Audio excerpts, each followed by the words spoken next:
Welcome to this episode of the Paco's Place podcast. Today, I'm thrilled to invite fellow Duran Duran enthusiasts Michael Abad, JJ Buencamino, and Mark Damian to share their insights about our favorite band. This episode offers a unique experience for both our longtime fans and our younger listeners. For those of us who love Duran Duran, it's a nostalgic journey down memory lane. And for our younger audience, it's a chance to explore the valuable metaphors shared by our panelists, whether you're thinking about starting a band or embarking on a new career. This episode is for you, so join us for this exciting discussion. Here we go. Welcome to the Paco's Place podcast. And the podcast will begin in 5, 4, 3, 2, 1. Ladies and gentlemen, live at Paco's Place. First time we are going to talk about one of our favorite groups, our heroes as kids up to now. Well, right now we have Mr. Mark Damian, JJ Buencamino, and Michael Abad. All right. Talking about Duran Duran. That's right. Let me see your shirt. It looks so nice. Doesn't it? Can you see it? Yeah, show Andy Taylor. Is he at the back? There's nothing on the back. Nothing on the back. Well, I mean, hey, this is a John Varvatos shirt. And when John Varvatos still owned John Varvatos, because he sold the company, he did a line of shirts for different bands that he was a fan of, and Duran just so happened to be one of them. The only thing that saddens me is there's only 4 members on it. I was gonna say Andy Taylor because it's newer. It's but when they reunited. Before that, let's talk about, did all 3 of you ever find out why Nick Rhodes took a hiatus? He missed a show or 2, right? I mean, that was some years ago. Yeah. Are you talking about the same thing? Yeah. I remember that happening, and I don't know the inside information usually I do know the inside information. I was going to ask you. I think it's something to do with this family. Who knows? I don't know. I can't even speculate, but I do know this much. Go. The only reason why they played the shows or show... Shows. It was shows? Yeah. Insurance. They had canceled too many times prior on either that tour or whatever, and the way insurances... Because when you go out on the road, you have event insurance. If they canceled one more, they weren't going to be able to be insured anymore. Is that too much information? No, I'm talking out my ass here. But I mean, that's just what I heard. So if I heard it, and who am I? But I mean, I could see that being true. Yeah. I mean, if one member is out, usually they would say, "Okay, yeah, we can't do this because it's a brand. It's on your shirt. Yeah, that's the band. Yeah. Right. I mean, and they had some female artist come in, and she was the keyboard player. Yeah. She played. Yeah, that was she. See, when I watched them, that's a big job sitting foot on that little riser there. Yeah, exactly. I mean, he's starting and he's starting the tunes, the tracks, and he's doing all that stuff up there. Press buttons. Before I get back to you, I'm going to start with you, Mike. No, you first. Okay. Why Duran Duran? What got you interested in them? And what song? Yeah. So first and foremost, I would hear them over the radio just because of the hits, and then started appreciating their music more over the years, especially with the new band that I'm in, Monarch.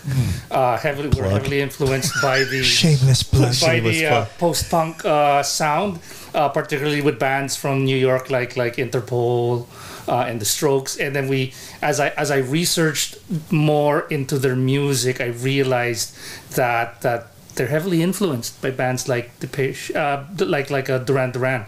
Particularly the Depeche Mode. Yeah, and Depeche, and New Order, and the Chameleons.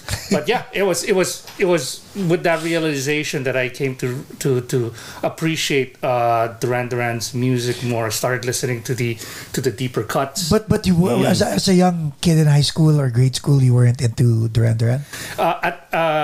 Growing up, there were there were rivalries. It's either you Spando. like Spando or you like Duran not the Duran. Spando Right. rivalry. Come on, we all know who won that battle. Right. I was more of a Spando guy then, but now I've over the years I've appreciated This much is the true. catalog. This much is true. Please tell me now. Yes. Jay, how about you? How about you? MTV. MTV. They were on that a few times in the Right. 80s. Oh my God, they ruled, right? Oh my God. Rio. Really? That video, like, oh my gosh, the sound, the presentation, everything. Yeah. Wow. They're the band during that era. And Now, did you have MTV in the early 80s? On VHS. On VHS. Oh, okay, You get to okay. rent, like, VHS. I didn't have MTV until the 90s. So I was in the same boat. I was getting the VHS tapes. VHS, Yeah. and then you pop it in, and then you watch MTV. Yeah. That's how it. How about that Girls on Film video? Oh, when it got you're a bad. young man. Right. Like pause, rewind, pause, rewind. Yeah. For me, it was my favorite Duran Duran song is still "Union of the Snake." Really? Yeah. Wow. Yeah. You know, funny thing about Union of the Snake. When they were cutting demos, basically Roger and John in the studio for Seven of the Ragged Tiger, they were trying to figure out, okay, what do we do? Clean slate, blank page. And they started kind of comping the David Bowie hit Let's Dance that was on the radio at that Really? time. So if you listen to Let's Dance, and if you listen to Union of the Snake's rhythm track, there it is. Similarity. It's similar. Yeah. Okay, did you know that they released a new version of Newman on Monday? That's what I was watching a podcast with Nick Rhodes this morning, and he had mentioned So nice. something about that. So nice, right, Jay? It's We like the released- forgotten version. hit. That's Like dark that song. Oh, they call it the dark version. Yeah. Dark. I light my. Oh my God, we were at the airport. Kind of different. Yeah, different chords, same melody, The but verses, Really? but the same chorus. Yeah. Oh, I have to check that out. Yeah. very nice. Interesting. So this is a dark version. So it's last year they did this Halloween With thing. Andy Taylor. Yeah, and they did a show. Was it in Vegas that they did a Halloween show, and then they're doing another one on Halloween night at Madison Square Gardens coming up. You know what I like about the band? When they press the reset button on themselves and started again, they were basically a DIY. Did you know that? Oh yeah, big time.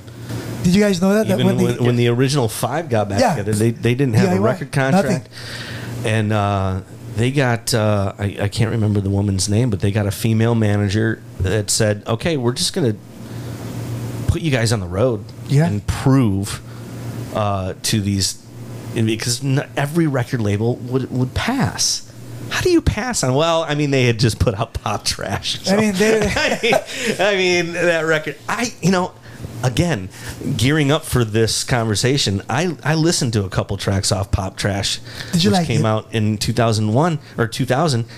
I liked a lot of Hallucinating Elvis and What was the Lava Lamp song, and there's a couple good ones on there. what was Lady this? Xanax. I'm not sure if it was Pop Trash, but maybe it was. But if you go to the Duran website, what was the song that always played? Oh gosh, I don't know. Oh my God, let me find Maybe it's something off of Mandazaland because Nick is probably in charge of the website too. It was basically DIY. Yeah, Let's talk to the yeah. two guys. So, you guys are in a band. You play keyboards. You play drums. Did you guys ever like Nick Rhodes and Roger Taylor? Why? Why not? You go first.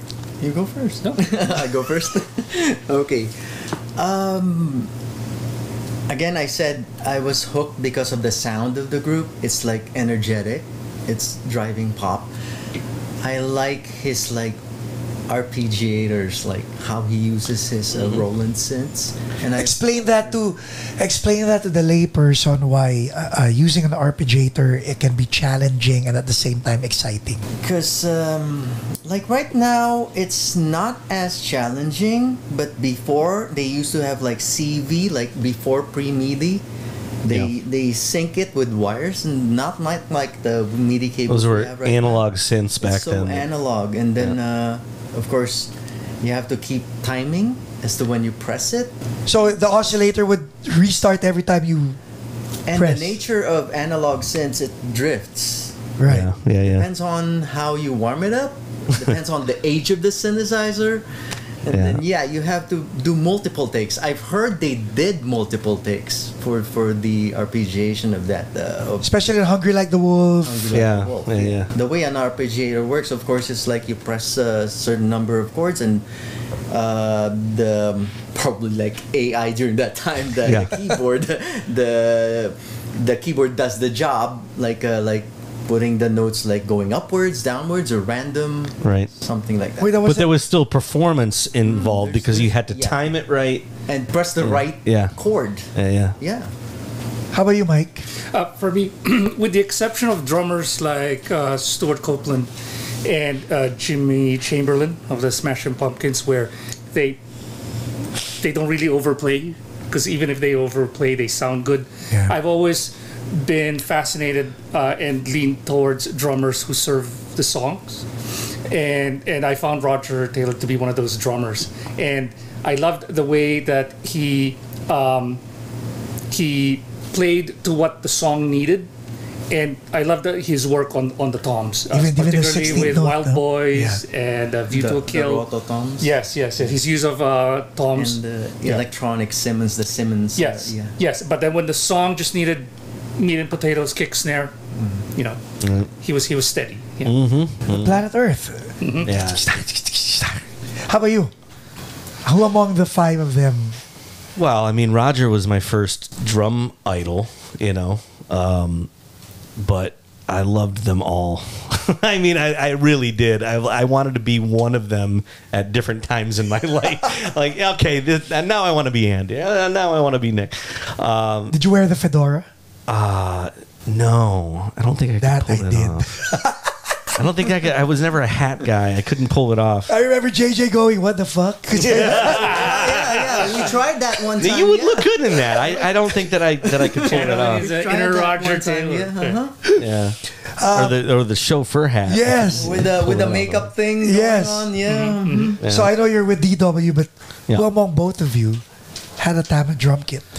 I had Tama because of Roger. Me too. That Yeah. guy's got Tama, yeah. I mean, I started out with my first good kit, which would have probably been in mid to late '80s, was a Tama, and I had to have Sabian cymbals because of, and I still use Sabian cymbals. I've switched to DW drums. But what cymbals? Sabian. I mean, nobody's perfect. That's okay.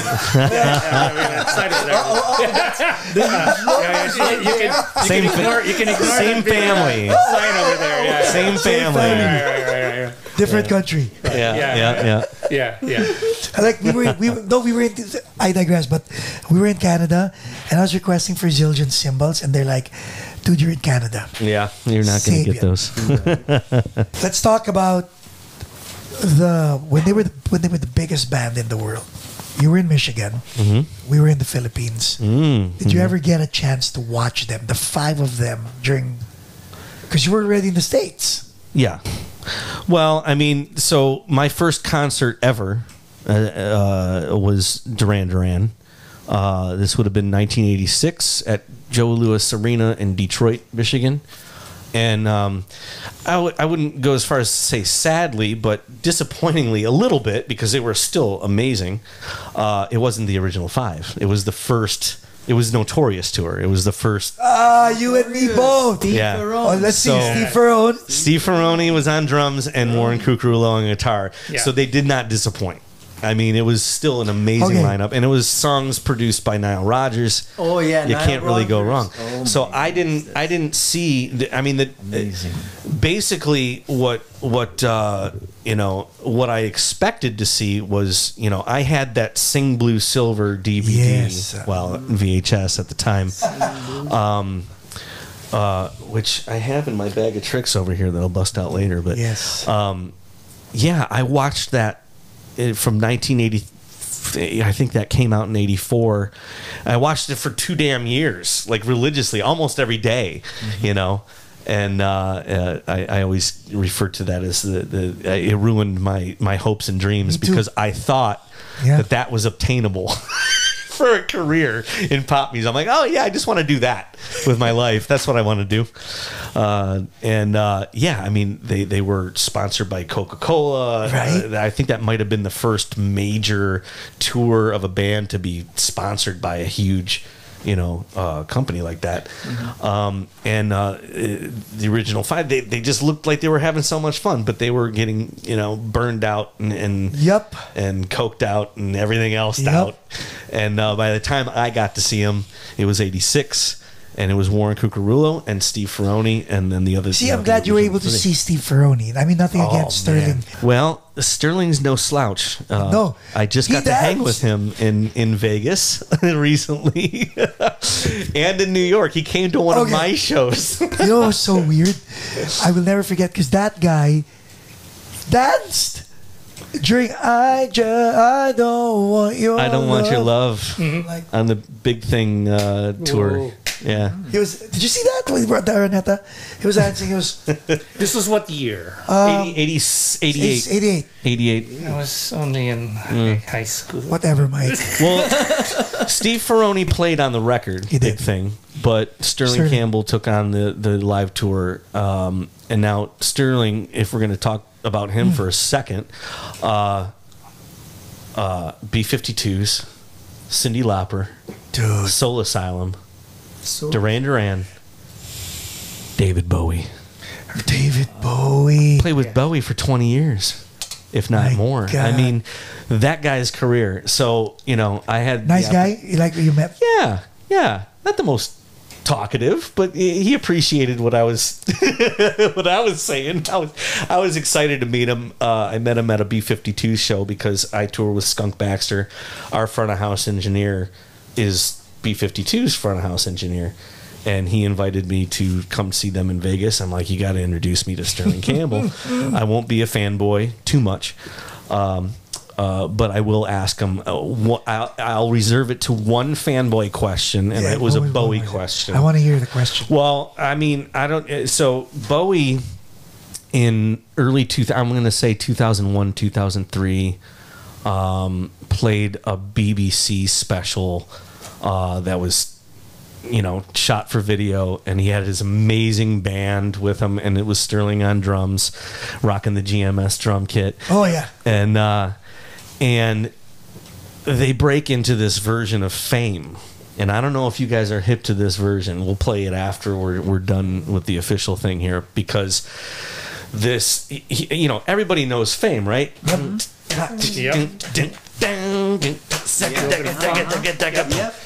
He swings the fill. And slows the tempo down, and it's so filthy in the best, grooviest way. He swings the fill. And I'm just, at first I was taken aback, but then the more I watched it and listened to it, and then he has this drum breakdown thing in the middle of it. And it's just, you guys will see it. It's filthy. And for those watching and listening, check out David Bowie, Fame, BBC, something. And that's what Sterling. And so that's with Sterling Campbell. And so I had to ask him. I'm like, okay, you swung it. You're in rehearsals with swing. David Bowie. Did you just do what it? did you do? Did you present it? Hey, we're going to take your biggest hit, not biggest hit, but one of your biggest hits, one of your most well-known songs, and I'm going to take the drum fill and I'm going to swing it. And he's like, no, I didn't do that. Well, what did you do? He's like, I just did it, and you didn't say anything, so I kept doing it. I was hoping for more of a story there, but right on, man. you know what? Pick up on that, and then we'll go back to the Duran topic because I have a question for you. But you play drums for Skunk Baxter.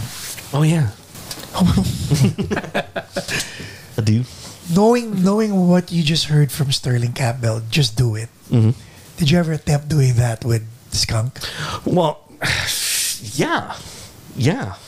But did you have to ask for permission? Early on in the process, when I got the gig with Skunk, I was primarily working with C.J. Vanston, the guy that produced and co-wrote a lot of the songs on the record that we were promoting on these tours.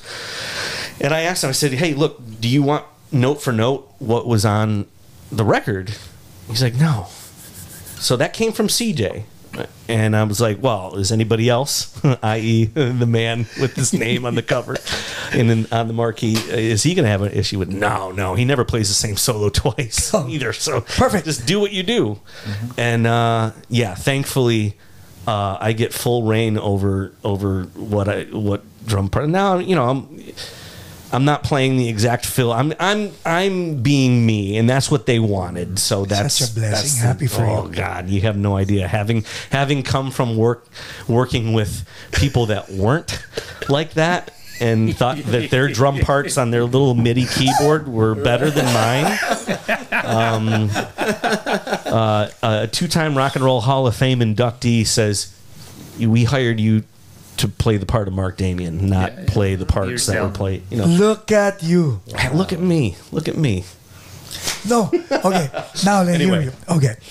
So you play Neil Peart patterns. You can play practically anything. And yet when you talk about Roger Taylor, who you probably play, I wouldn't say even better, but you can copy him, you can be at par with him, but the respect that you have for the guy, where is it stemming from? Well, I mean, all those years of, you know, I picked up drumsticks at age 3, which meant that was 1980, which was first album. I know, I'm telling everybody how old I am. I'm 47. So age 3, I didn't necessarily start playing the Duran, but whatever was in my sister's bedroom stack of cassettes is what I was grabbing, putting in the boombox, and back then I could play the boombox and not play over you know, the volume wasn't overshadowing it yet.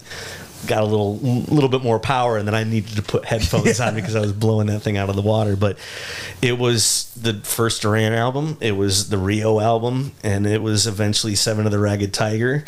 It was Prince, it was Depeche Mode, it was what else were we listening? Culture Club, Hall & Oates, you know. All that stuff was stuff that I was playing, but I always loved the Duran stuff because the drums were fun. It was energy, like you were saying. But I liked the complete package. You know, I liked all 5 of those guys. They were pretty. They were. Yeah. But they could play. They could really I liked play. the effect that they had on the girls. But I liked the effect that they had on the dance floor. And with the age of MTV and the video thing, I mean, would Duran Duran be as huge had they not timed it, had stars not aligned with the whole video? What's your answer? Thing? Right. Wait, don't answer it. Don't answer it. What do you think is the answer to his question? Both of you. Would they have been as big without the video helping? If they came out in a different era. No, because it was the perfect time for music, theater, cinema, and fashion. And then they were there at the right place at the right time. So if they didn't have all that, if it was just the music, you don't think that they would have risen to the top? Like if they came out wouldn't today, be as huge. If they came out today, looking the way they looked like, would they have changed the course of the music industry, fashion-wise, music-wise, everything?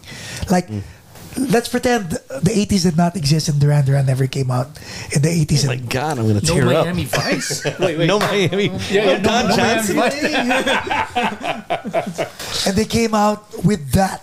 I mean, to your first question, like MTV was big, Yeah. and I think their impact wouldn't be as big if they didn't get that kind of exposure. But then again, there's YouTube nowadays, right? So if they had the same production, I mean, if we're talking nowadays, but let's just say the 80s did happen, but didn't have MTV, and videos didn't take to the forefront.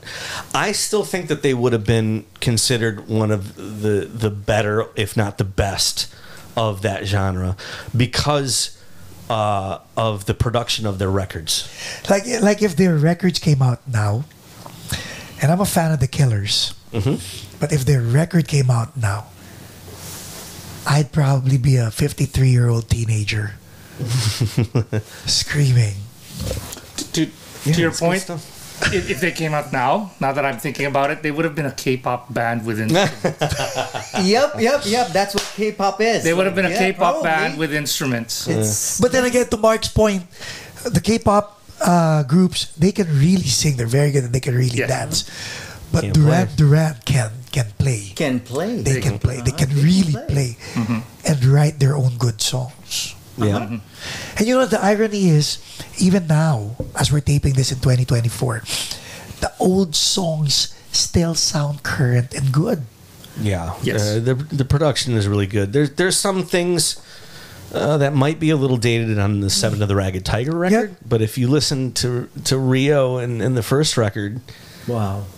and you know, off of Seven of the Ragged Tiger, you listen to the Nile Rodgers mix of the Reflex. I love it. Amazing. And you know, they didn't want to put that out because it was too urban. No way. What are you talking? Really? I don't even hear that. No. The record label, if you listen to Seven of the Ragged Tiger, the album version of the Reflex, it is dull and lame. It's not good. It's not bad, but I had heard the video version, which is the Nile Rodgers re-edit of that song first, because it was on Dick Clark's Rockin' Eve, you know, one New Year's Eve. Yep. And I saw the video and I heard the song, and then we got the record and it was like, well, it doesn't even start out the same way. It starts out with this guitar riff and kind of falls into the song and is very flat. And the record label did not want to re-release Nile Rodgers' version of the Reflex because it was too urban. Did you ever have the Seven and the Ragged Tigers album? Vinyl? I got it with me. Is that the one that opens? Is that the two It's like a big two bell. disc? Probably. I got a picture disc of it too. Yeah, I got some fun stuff in this. Bring it out. Maybe it's time that we Bring see it what's out. inside the Inside that. what's inside that bag of box. goodies. Now, it's funny. Mike was like, "So you're gonna bring all your Duran Duran stuff?" I'm Yeah. like, "Are you gonna send a couple trucks or?" Because I can't bring it all. Bring it out. I'm taking a video. Yeah. So let's see. Look at that. There's the record. See? Is that a Records, It's not a CDs, it's a spread. Yeah. Yeah. I have one of these. Look at that. Yeah. Yeah. It's a double disc. Yeah, I got all the remastered versions of the things, and then you got this beautiful picture disc. Wow. You Nice. see that? You see that? Wow. Whoa. These guys- things usually sound like hell, but they look Sounds look like hell, great. really. So guys, Mark Usually the Damon picture. is donating that to Yeah, yeah. Right. double disc. It doesn't fold out. Oh, the inside. There it does. fold, yeah. It does. See? Look at So- the insert. A lot of these are the full 12-inch, but they're 45 speed for higher quality. Oh. So that's why they come in two bits here. But yeah, I mean, and does anybody know? Little trivia here. Why they called it 7 in the Ragged Tiger? Oh, I do. Do you? Wait, how about them? Do you? I think so, but Wait. Let's Me, ask. I don't, Okay. I don't actually know why So it's, JJ seven. doesn't know, so let's ask him. Why? What's your guess? Why is it called Seven and the Ragged Because it Tiger? was only. can I see that? Yeah. Thank you.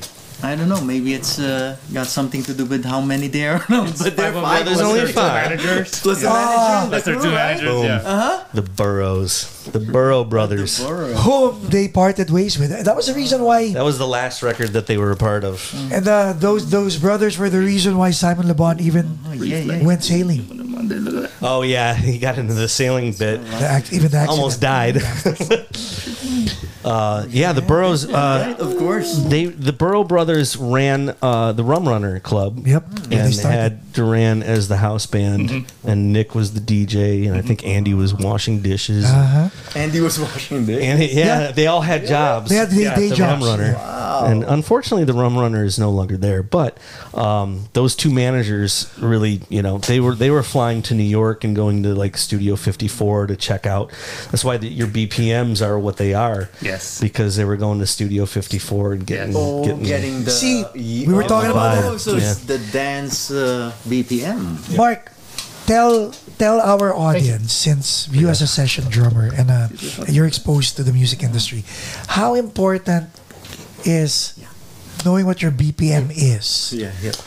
in terms of genre? Yeah, you have to really establish I was that thinking- on the way into your recording, and even adjust that even after you recorded it to Really? the live situation, because it might be a situation where it sounds great on the record, but you go to play it live and it's just a little slow. New Religion, perfect example. Yeah. Yeah. On the Arena album, Bring it up. Q prop. Q prop. Hold on. this is the live 1984 World Tour recording. If you listen to New Religion on this, it's quite a bit faster than the record version off of Rio. I feel like this is show and tell, and oddly enough, in whatever year it was that I was in second grade, I brought the cassette version of Arena to show and tell at St. Stephen's School in New Boston. Amazing. So all these years later, I'm still bringing my Duran stuff out to show people. Now, you bumped into Michael Aston of Gene Loves Jezebel. You guys Yeah. even played. Yeah, I played drums for a couple songs. I was like, how was it like playing with Mark Damian? And I showed him both your pictures, right? He's like, remember this, Mike? Yep. Like Michael Aston was like, oh, he played in time.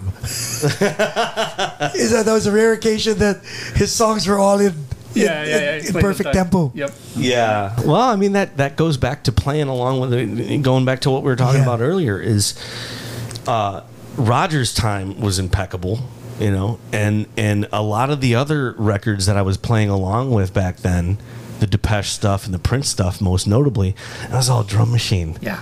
So as an 8-year-old kid, if not younger, playing along with these records, I'm not only figuring out the tempos that work best to fill that dance floor and keep everybody moving, but it's rock solid at this point because they're drum machines. Now, Roger didn't, there was a combination. There was some drum machine stuff there too, but yeah, playing along with those records, and yeah, going back to the other question about establishing your BPM, your beats per minute, the tempo of the song for those that don't know the lingo. Yeah, you got to know it.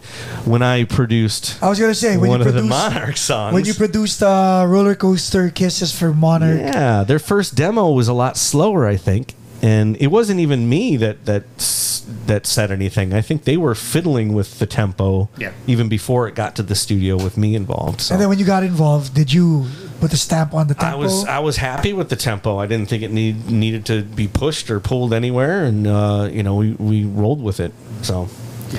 Okay, talk about John Taylor. Jay, since you like programming bass, how would you define John Taylor's style of playing? Okay. I know for a fact that they're influenced by the band Chic. Mm-hmm. And that's Bernard Edwards. That is correct, sir. That's his DNA. Yep. It's percussive, very rhythmic. Nice. It's nice sounding. Yep. I like his playing.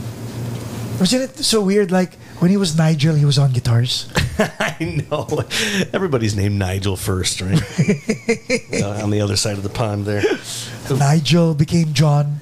It was Nigel John. Nigel John. It is very percussive, and he was using that aria bass that we all know and love from. Even though in the Planet Earth video, he's using a damn Rickenbacker because. Who knows? Yeah. Who knows why? It's always been aria. You could be your. Yeah. It's just gonna Mike, I was going to ask you. So John Taylor, if given the chance to play with John Taylor, hypothetical, huh? Yeah. Here's your time to play with John Taylor, and Mark Damian was going to give you 5 hours of free studio time. If you were going to pass on. This is really hypothetical. Right. I don't want to wake up. I don't want to wake up. If you were going to give him that opportunity, in exchange for 5 hours of studio time at Mark Damian's recording studio. Would you give it to Mark? And would you? Of course. You would. In a heartbeat, man. Yeah. It I'd would be a split the dream time come with true you. for him. Yeah. I'd split the time with you. Yeah. As long as I get to play Union of the Stick. Okay, you can play that one. I'll take Girls on Film, and That's a good one too. Hey, how about you? John Taylor as a bass player. oh, I love John Taylor's bass playing. Yeah, very percussive. A lot of activity. I mean, you listen to something like Rio, and you think this shouldn't work on a pop Right, song. that's- He's playing that's more his notes than style. Geddy Lee on a Rush song. And how about this? This is probably programmed, but no, it's all him. No, it's all him. All Yes, him. and to Mark's point, it's a lot of activity, but it's not overplaying. No. It's not It's overplaying. Well, is it or isn't it? It's Is not. it?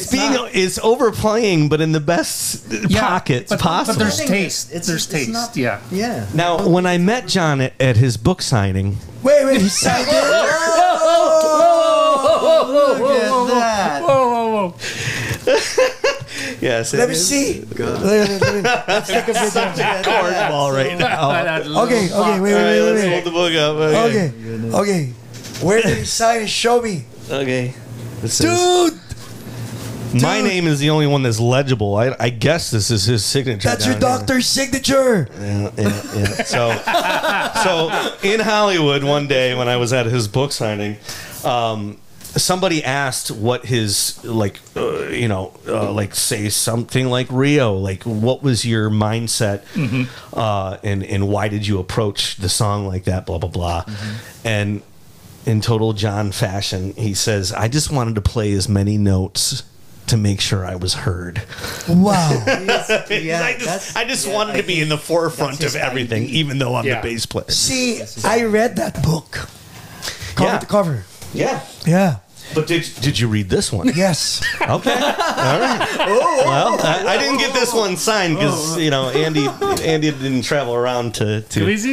Yep. See your books. the whole Ibiza thing, and then for John Taylor, even guys. So funny. Did you both know, Yo. Jay, for the band's itinerary every morning, a paper is slipped underneath.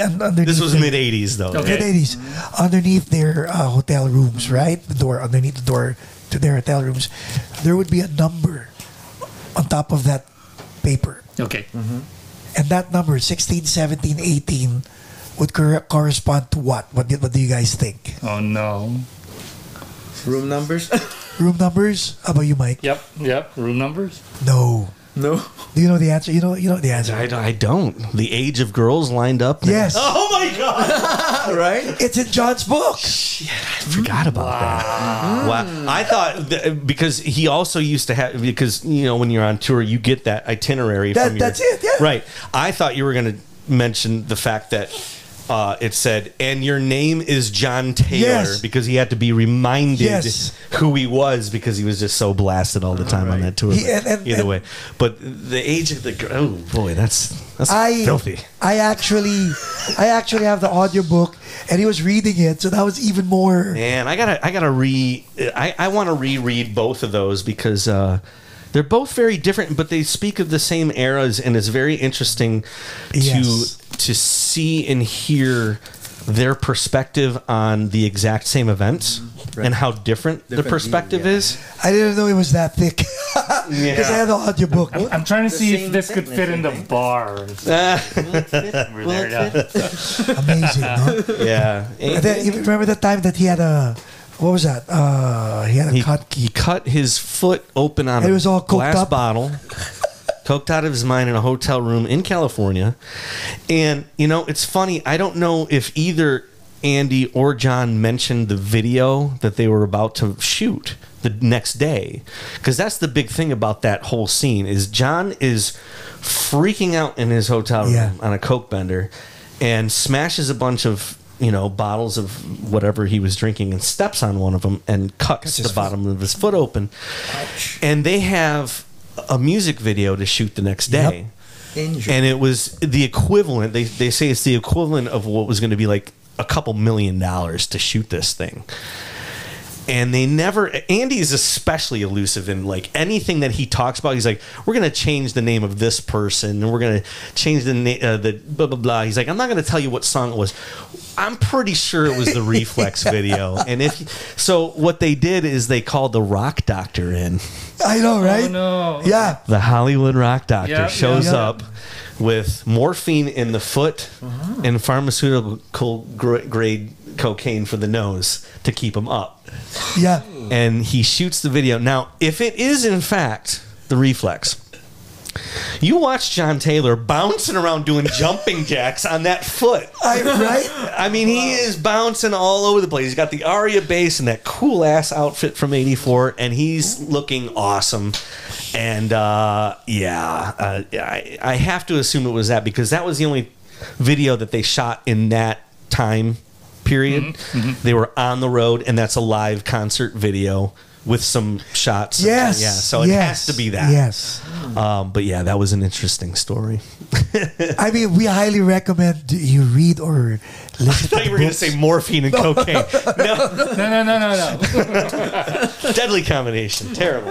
Okay, but to both of you, you guys have covered Duran Duran songs. Well, you have. Which songs? What was your favorite cover? We did with the prior band, Hungry Like the Wolf. How'd that go? It went very well. Yeah. Okay. Yeah. How about you, Jay? Same. Hungry Like the Wolf. Oh, Hungry. How'd that go? Now, did you have the Jupiter 8? Did you have all the... No, you didn't. He had the I have Casio. a Jupiter Yeah. XM. Ah, okay. Yeah, so Fair enough. pretty much emulated the sound. Gotcha. How about you, Mr. Damian?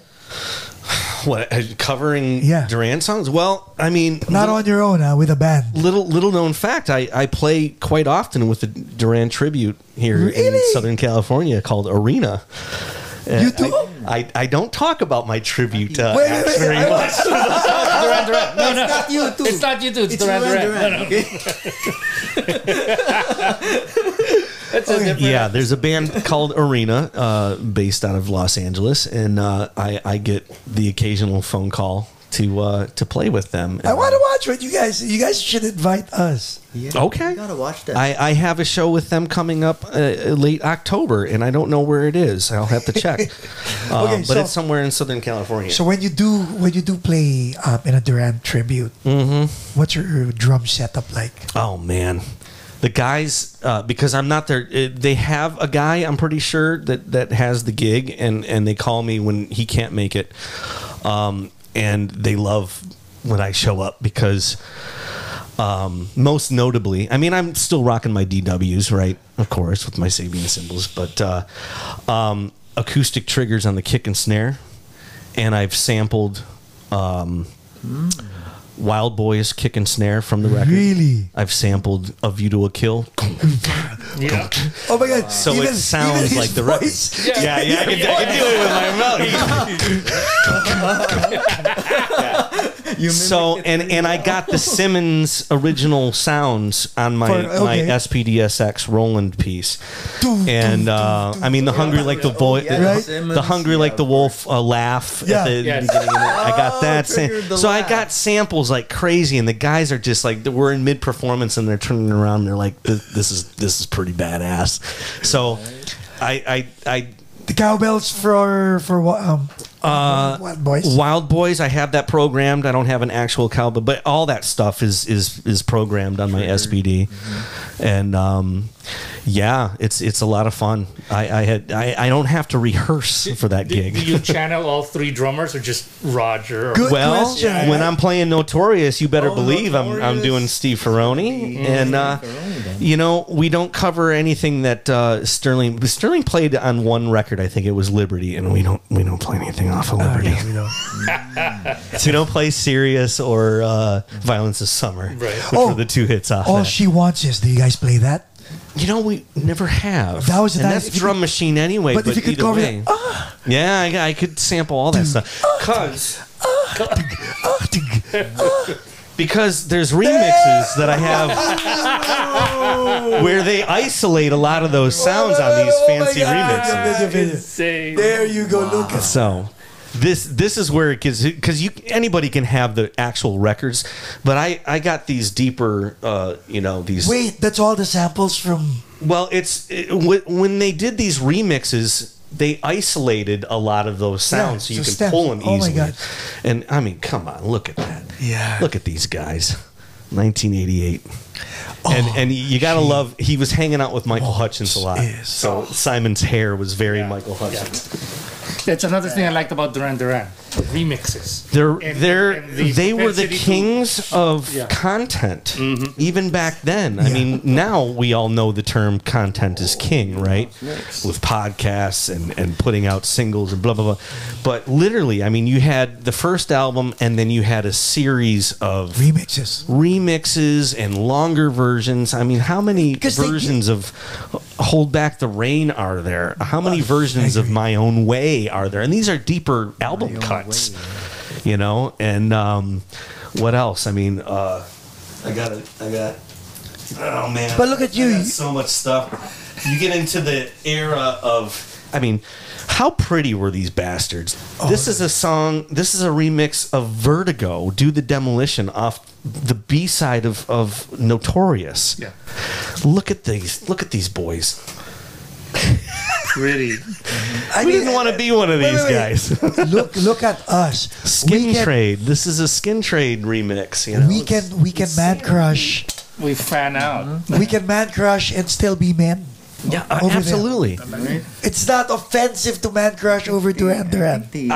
I loved them because of, you know, I saw the effect that they had on my sister and her friends when they came over. They were all, oh, look at Nick Rose doing the little shoulder rolls and the guy liner. And like, I want to do that with the rest of my life. This is what I want to do for a living.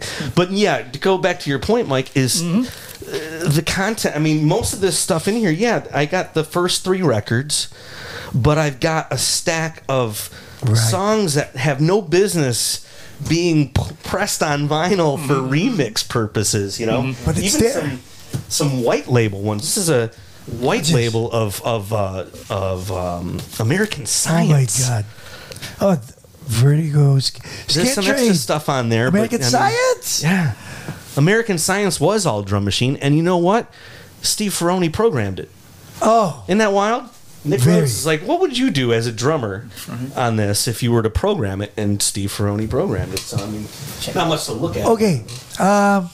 When they broke up, the original 5. Yeah. How'd you guys feel when they broke up? Oh, I was pretty devastated. Did you know they were getting in? Did you know they were going to break up? Like for some reason, at a young age, when they did the Power Station in Arcadia, I knew there was. The writing was on the wall. You do have Arcadia? What? You gotta have the deeper stuff. So you had the 2 camps, right? You had John and Andy that wanted to rock. They wanted more guitar, you know, and going back to Chic, they had Tony Thompson play drums on Power Station, and I didn't know who Robert Palmer was, even though he had a pretty good career in the 70s, but it introduced me to his work.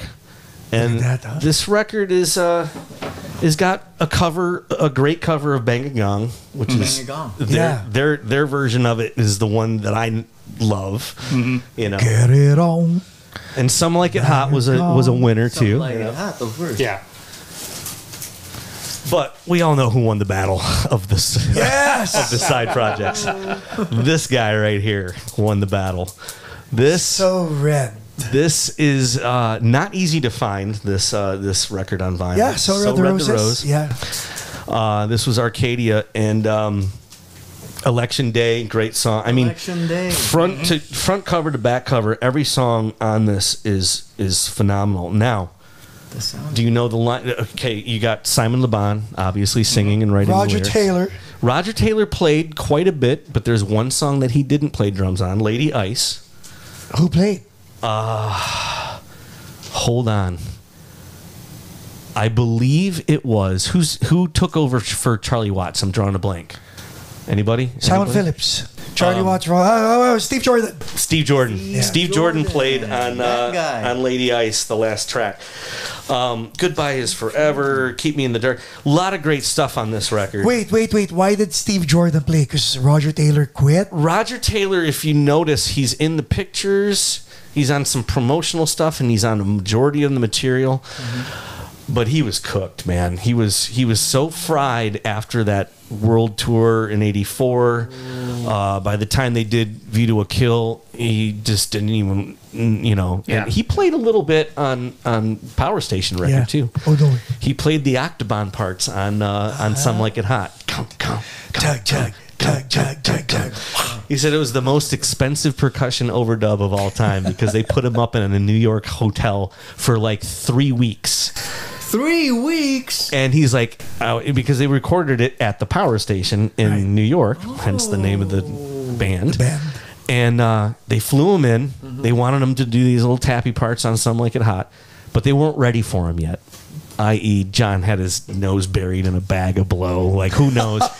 And he kept waiting. And this is like some 5-star posh, Of course. Sweet. And he's waiting and waiting and waiting and waiting. And finally, after like weeks of being at that hotel, they finally brought him in. He does that tappy part. They don't even sound like Octobans at the end of the day because they process the hell out of them so much. But yeah, so he played on both. But he was fried. So he didn't do any of the touring, which they didn't really do much more than TV appearances. But can you name any of the other musicians besides those 3 or 4 that we just mentioned? Wow. Yeah, I mean, of course, Robert Palmer and... No, on the Arcadia record. Arcadia? This I know. Okay, Steve Jordan, Roger Taylor, Nick Rhodes, Simon Le Bon. Did Warren play on that album too? No, Warren wasn't in the picture quite yet. Clue. Nice. Pink Floyd. David Gilmour played guitar. Really? Gilmore. David Gilmour played a lot of guitar on the record. Wow. Herbie They didn't Hancock. have a guitar player. Herbie Hancock. Herbie Hancock. Wow. Sting. Sting. Grace Jones. Grace Jones, yeah. It is a who's who on that record. What did Sting do? He sang backing vocal on a song called, is it Heaven Hide Your Eyes? Is that the name of the song or is that the line he sings? You know, I actually forgot that Sting was on the Dire Straits, Money for Nothing. Yeah. He was doing a lot of side work around it because that was 85. That was 85 around the same time. For nothing. Yeah. What about you, Pax? Were you more Arcadia or Power Station? Arcadia, baby. Arcadia, Big time. Yeah. Arcadia. Arcadia. Oh. And if you remember on that Notorious tour in '86, they played Election Day and they played Some Like It Hot. Some Like It Hot. Oh, wow. Now, as Duran Duran. Between Some Like It Hot and what's the other hit song? Bang a Gong. Bang a Gong. What's your favorite? Bang a Gong. Even though it's a cover, I thought they killed it, man. I think they really did a nice job of remaking that one. I like Tony Thompson's work on Power Station because there's that disco vibe, but yet it was rock. Yes. Yeah, because the drum powerful. sound was insane, Yeah. and that was because of Bernard Edwards produced the Power Station record, Oh, you did? and he was getting into that gated. They kind of did it on Wild Boys, where the drums were heavily reverbed but gated, and they did the same thing on View to a Kill with that kind of drum sound that Do it. See? break your microphone. We got to sample that later. But I mean, and we've lost some of the crowd here. But gated reverbs, because they're like, "What is gated reverb?" So you have a long reverb tail, but you chop it by way of a gate, and the gate just allows a certain decibel level, and we've lost even more. So I'm just gonna not talk about that. But so Bang a Gong, even Some Like It Hot, Wild Boys, View to a Kill. They all have that gated, almost the Phil Collins, but not quite the Phil Collins. So covering more Duran Duran songs than all of us here in the room. Mm-hmm. What was your discovery? Because to an average listener, it's a song. To musicians, they're just a band. Mm-hmm. For some reason, I think they're totally underrated. Their chords are good. Their voicings are good. The production is good. Simon can still sing. We're in 2024, and he can still sing without any transposition. Everything's a half step down. Really? Yeah. Live? There's nothing wrong with that. You think? Because I saw him sing Commandant and Ordinary World. You think that was... Well, you know what? I'll have to ask the insider for sure next week when I talk to somebody in their camp. But I'm pretty sure that they've been tuning down a half step. And you know what? I don't have a problem with that. I mean, I'm sitting in the car, and if I have to sing, you know what? View to a Kill. Sorry to cut you short. Yeah. Of course, the three of us will not have any problem with that because we don't tune that out. No, I can't. If I have to sing 2 hours, I'm singing half of View to a Kill, and I'm already gone. Right. But we're not singers; we're drummers. So that is true. We don't. That is true. Like if the musical director says we're tuning half step down, JJ has a problem. The three of us don't. What? You can't transpose keyboards? Sure, you can. No. He has a button. No, but he has a thing where that's the problem. Yeah. He has a thing where the shape of his hand doesn't correspond to the sound. The sound of what that he hears. Yeah, well, I mean, what you're gonna notice that instead of a D, you're playing a D flat. Yeah, sort of. You got perfect pitch. Yeah. Oh, well, look at you. Right. Well, he doesn't get the girls though. I'm just. It's too busy figuring out how to transpose. All these guys have tuned it 8440 and down a half step, and I'm still screwing around with this transposition shit. Yeah, well, hey, I don't know that it's that. I don't know. I don't play keyboards live. I play them in the studio, and I do whatever it takes to get whatever I need, right? But I also know that they have a massive crew too that deals with a lot of that stuff. But as far as dealing with the I don't know. I think you could probably get used to it. But no, I think I put it through the test not too long ago. I was watching something on a Duran Duran live performance, and I stopped the performance on the TV and I went to the record, and it was a half step difference. Half step down. Step down. They might not. Here's the even screwier thing, and I'm going to get off Duran for a second because I watched a really interesting documentary style bit on U2 and their touring setup, and this was 15. Maybe even 20 years ago. I was still living in... I think I saw that too. They were in a bus? This was... Basically, U2 wasn't even in this documentary. It was their crew. Oh, interesting. And this was like... I think the channel was called Tech TV. I don't even know if it's around anymore. I think it was about the claw. Okay, so Tech TV had featured... This is U2 early 2000. I'm going to say the claw stage, right? The claw. If it's early 2000... It might have been Elevation or something. Elevation. Vertigo. All that you can leave behind. Yeah. Okay. That you can leave behind. One of those tours. Yeah. Okay. So they're talking about the technology. So they're showing the council and front of house guys telling them the camera about all the bells and whistles, and then you go side stage and it's like you have two councils, and it's okay. This is for the Edge and Bono monitor mix, and then this council is for Larry and Adam. And then they go to Guitar World underneath the stage where the guitar tech is tuning up all the he's tuning up all the guitars, but kind of half-heartedly. And he's like, as you can see, and it's a room 5 times this, or an area 5 times this size, and it's all the guitars that are being used for the show underneath the stage. Right? And he's like, well, I haven't gotten word from Bono yet what key he wants to sing in tonight. I agree. So it's a night by night situation. Wow. How is his voice at the hotel leading up to the gig? The guy's gonna get a phone call, and he's like, "We're getting close." Right. Because Mark, I've got to figure out how to tune these things. I think I was watching. Since we're on the topic of that YouTube bit, I think I was watching Rattle and Hum, and they were on a bus, and I think it was Ed who asked him, what key are we seeing this in? Yeah, see, even back then. That's wild. Yeah. And when you got keyboard stuff, they're not using a ton of keyboards, but they're using keyboards nonetheless. Yeah. All that stuff has to be figured out night of. Holy crap. But hey, that's what they pay guys to do. You mentioned keyboards. Yeah. Nick Rhodes, Jay, and maybe you can chime in. How does a keyboard player get all his sounds from the analog world and still play it night to night? And even when Nick Rhodes wasn't there, I think his library was shared to the. I think she used his rig. His rig. Okay, Yeah. okay. Yeah. But I remember seeing bits and pieces. Of course you have to program a set of sounds that you're gonna use on a nightly basis, probably like on a two night show or a concert tour.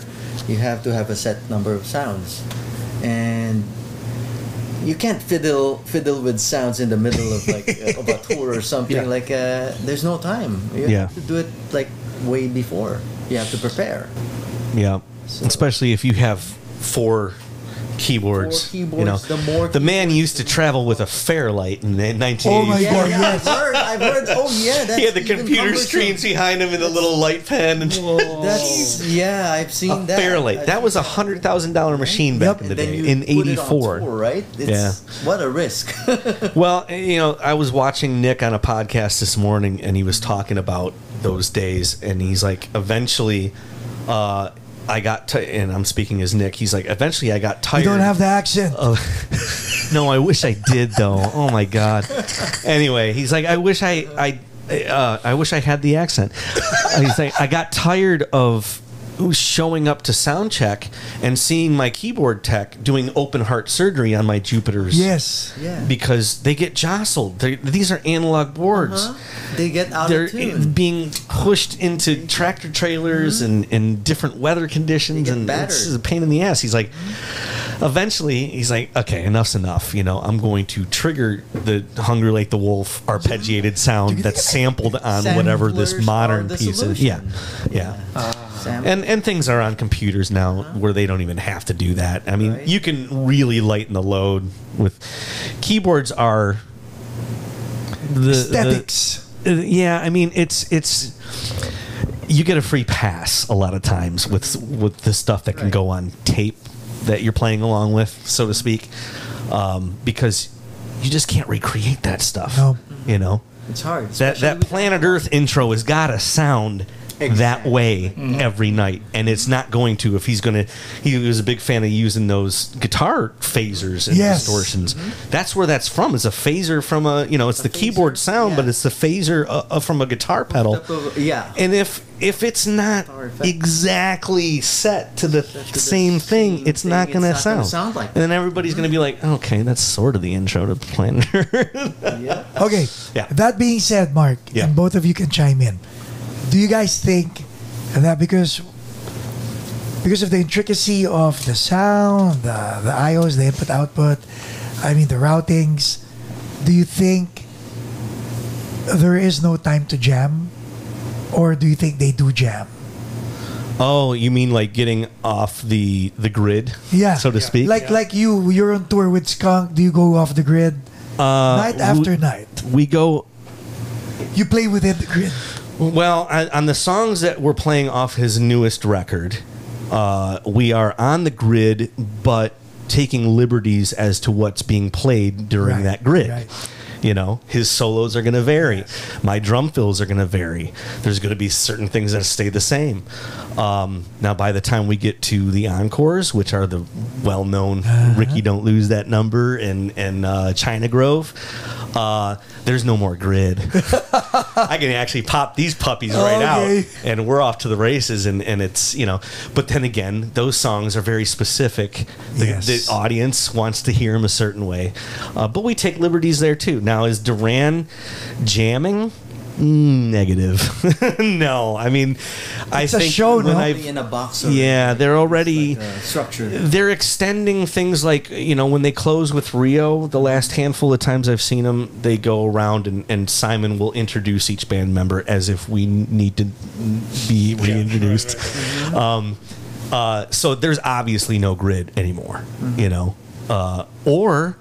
Oh, you know what I learned this morning too from that Nick Rhodes conversation with his with the bass tech that does this podcast. They use Ableton Live for their backing tracks. Wow! And there are ways now. I've never used Ableton Live, but from what I hear, is you can in real time extend solo sections. You can extend verses. You can subtract. I don't know how the hell it's done. Because to me, it's like you got to be typing. I'm playing. I can't. How do you? But maybe, but I know that they use Ableton Live, and that gives them or anyone that's using that program a little bit of freedom to extend. Flexibility to change the sections, the length. You mentioned guitars. You mentioned musicians. Both of you. How about Dom, as the permanent session guitar player? Fair, unfair. What was that a reaction to Dom? You don't like him? Is it personal? No, I'm not going to say anything bad about anybody that has accomplished landing himself in a band like that for probably longer than the other two guys. I was going to say. He's the permanent temporary. I think that Duran needs a dominant force in the studio when it comes to the writing, like an Andy or a Warren. Yes. Warren is responsible for their second coming, no doubt. Warren. I mean, So how'd you guys feel when Warren got kicked out because Andy came back? well, he got a nice severance package, and he understood, from what I gather. From things I know and hear. From what you gathered, I and can't heard. speak for him. Exactly. Do you think it was he understood or he got the severance package? I think he probably after Pop Track saw the writing on the. Oh, that's terrible. Again, I like that record. Right. I don't think it's a bad record, but it didn't do well, and it was that anniversary time. Was it 25 at that time? I think it was 25. Yeah. If they're counting it from their birth in 1978. Yeah. So I love Warren's playing, and I love what he did for the band in the second half of the career, and I love that they finally made him a member, because he wasn't really technically a member until like Liberty. But then again, why wouldn't they memberize Dom? I just think that because I just think that I don't want to get myself in. I don't want to get myself in trouble, because I'm kind of close to the camp, and I don't want to say anything wrong. But I think that they just got to, because Warren. Okay, I don't think I'm saying anything out of line. By everybody knows that Warren was kind of hard to deal with. Okay. He's an artiste, and rightfully so.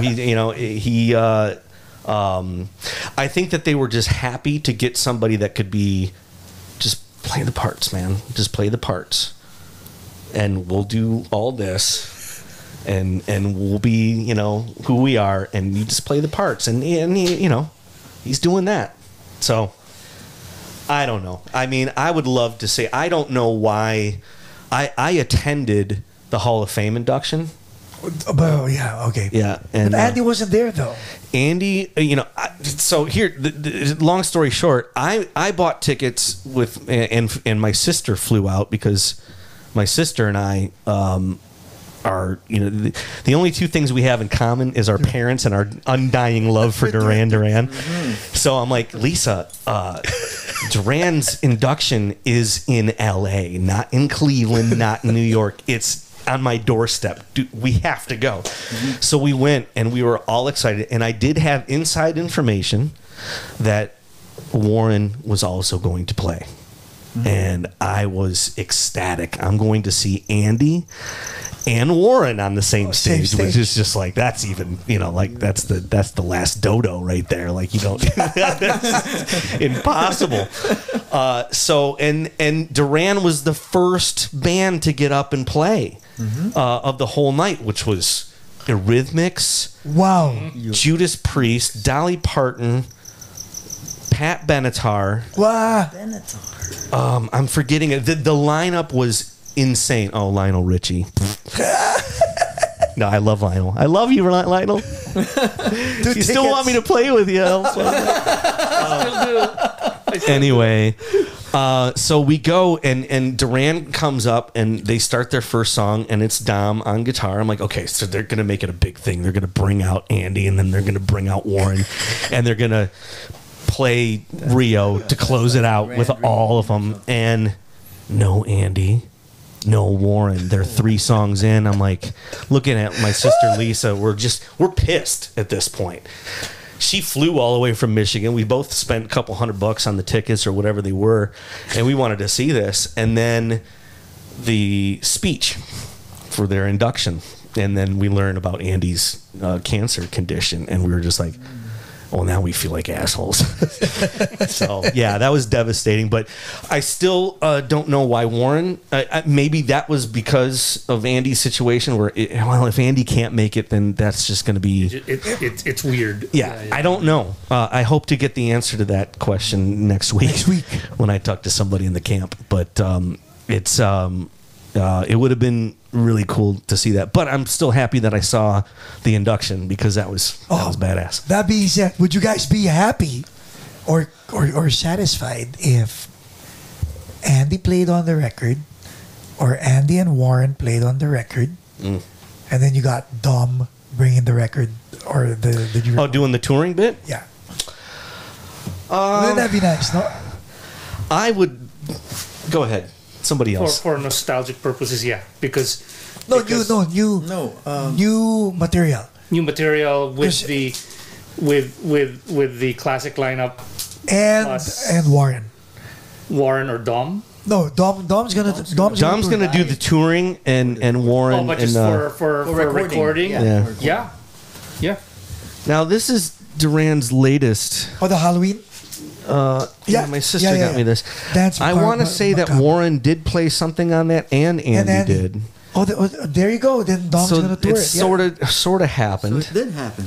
I got to give this a better chance. I haven't really listened to a lot of it yet, but you know that was supposed to be a remake, a re-recording, and then they decided to let's just make a full album. Yeah, didn't they do something with Nightboat though? Yep. When was this?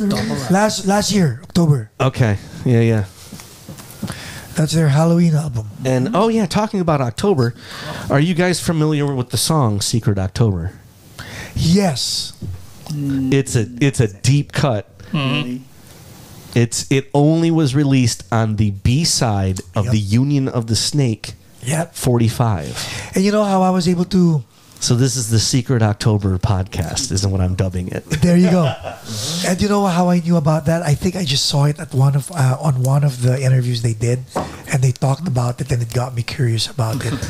Yeah, I discovered the song because it was played during the credits, the end credits of the Sing Blue Silver VHS, the documentary, and that was back in '83, and I'm like, what is this song? I never heard this song. And there were certain things that just weren't released in the States too, and things that were released completely different in the States. Like the Rio record there's the US version and then there's the British version, and the only difference between the two, guitars came up for the US version. Yeah.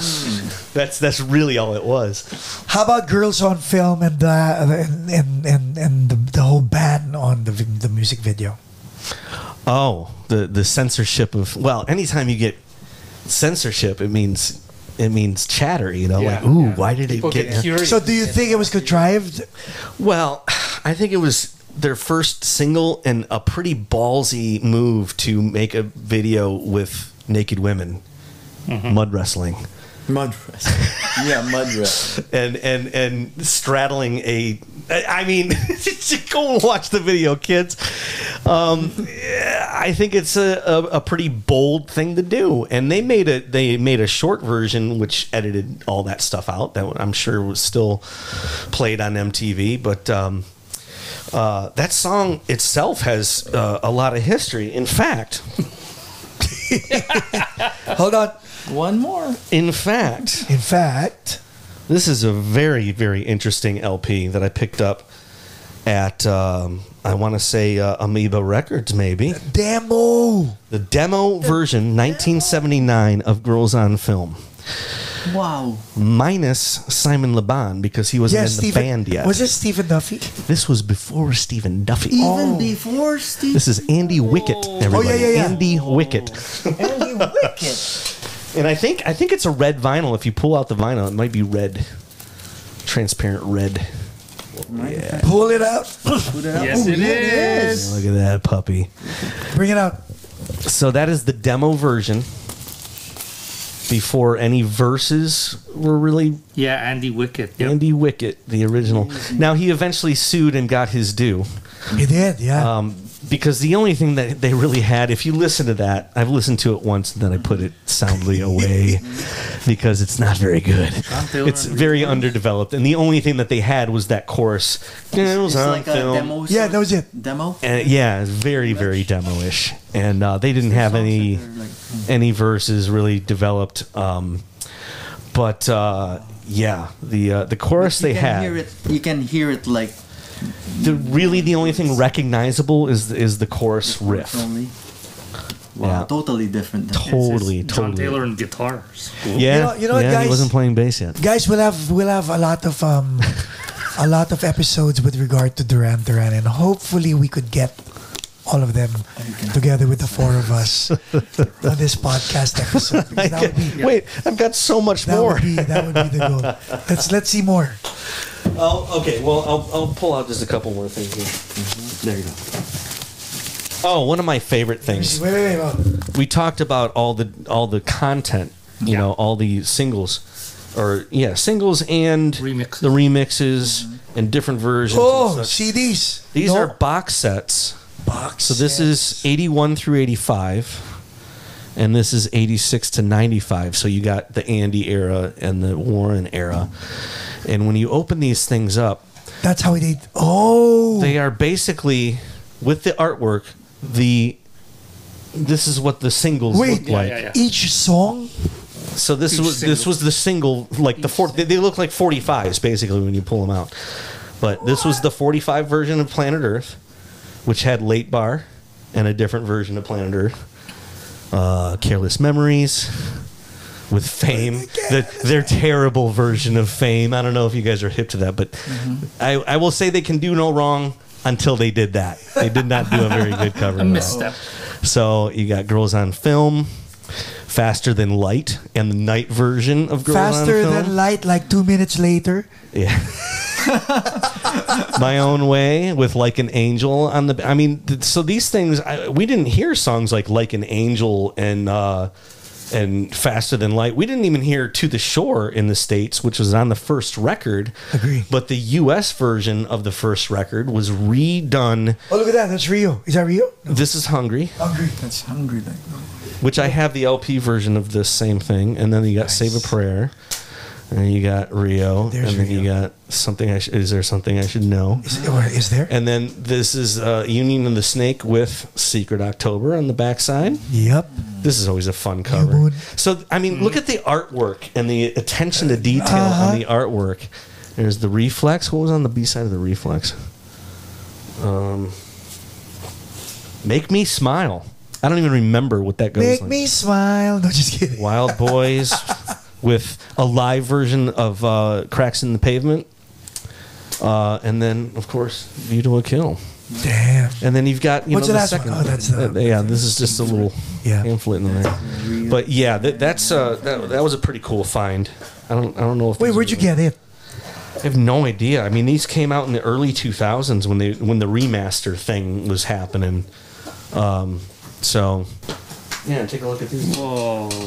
Thank you. Check it out. Thank you. This is No, but seriously, like we're talking about Duran Duran, and the nice thing about this is, I don't know, but it gives us hope.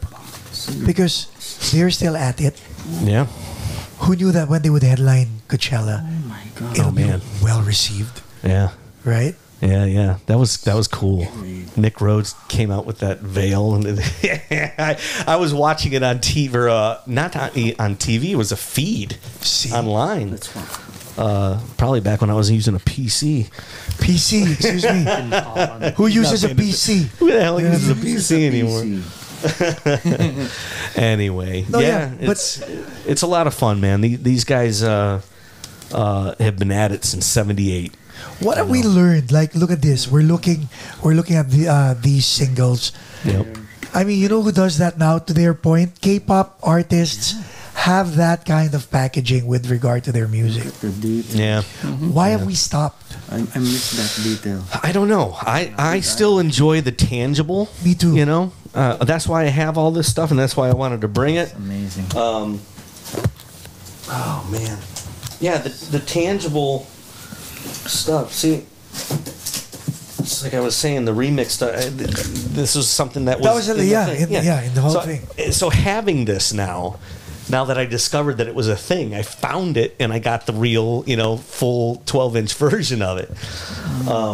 Where do you find these CD, this vinyls? Sometimes it's eBay, sometimes it's even Amazon, and sometimes it's I go to Atomic Records, which is a used store in a vinyl store in Burbank. In Burbank. And Amoeba has always got And they some just- crazy stuff. What was the other one that I wanted to bust out here? Oh, this! I mean, look how cool! Oh, yeah. Look how cool that is. Just the colors that they used, and every remix has artwork. So the tangible is still a thing with me, and as we've seen the last 24 years, vinyl production and sales have steadily increased, and are at all-time highs every year. So just like there was a backlash to the 80s that happened in the 90s with stylistically, like the music changed and the amount of reverb drastically changed. Yeah. I think that there was a backlash, or still is, to the MP3 and the streaming bit. People that care enough will go seek out this kind of I stuff. think it's going to come back. Yeah, and collect. Well, vinyl is coming back. I don't know that CDs will. I just I don't know. Even like Blu-ray isn't even a thing anymore, No. because you can just go onto your service and pull it up. But I mean, I've got a crap load of DVD. Oh, I didn't even bust these things out. These are the deluxe versions of the first 3 or 4 records. Yeah, I know. We're gonna go all night here, but yeah, these are just fantastic to have. And Oh, look at this. It's got the... Oh, my God. The original artwork of Seven and the Ragged Tigers. yeah. Look at that. And in each one of these are the remastered deluxe versions, and they each come with a DVD of unreleased footage. Notorious. So Wow, the look at this. Notorious Tour on DVD, Yes. which you don't see by You don't. itself. You only see it in this. The Big Thing Tour. There's a What is this? Is this a... thing? That's the deluxe See? version of Rio. You see this on K-pop? The K-pop merchandise. Yeah. Packaging, Yeah. It's wild, man. I think they must have taken a hint from these guys. So, but the DVD stuff that comes in those, man. There's the Big Thing Tour, it's a show in Germany that I never saw before. It's pretty cool. right? Parang, wow. I'm taking inventory when I leave. Yeah.